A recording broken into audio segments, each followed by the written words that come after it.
Terima kasih sudah klik video ini. Tapi jangan lupa mas bro, klik tombol subscribe, karena subscribe itu gratis.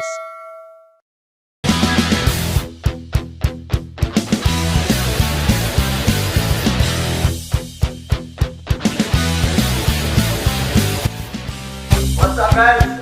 Today I would like to show you about how to make fried fish sambal matah in food Balinese. Alright? Okay? Right before I start make it, I would like to show you about the ingredients to make fried fish sambal matah. Okay? Let's check it. The ingredients I have red onion, and then sea salt, and then I have flavor, and then chili, and also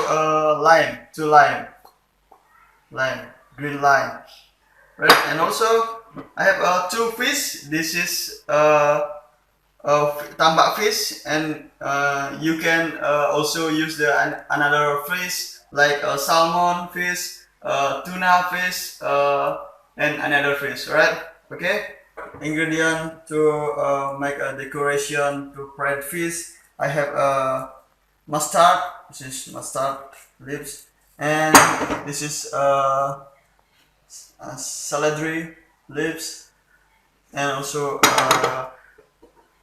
carrot, and I forget this is I use oil. In Balinese lingis tandusan, right? Okay. And now let's start to cooking. Okay. The first I will get a knife. This is fish. You split the piece in half, right? Like this.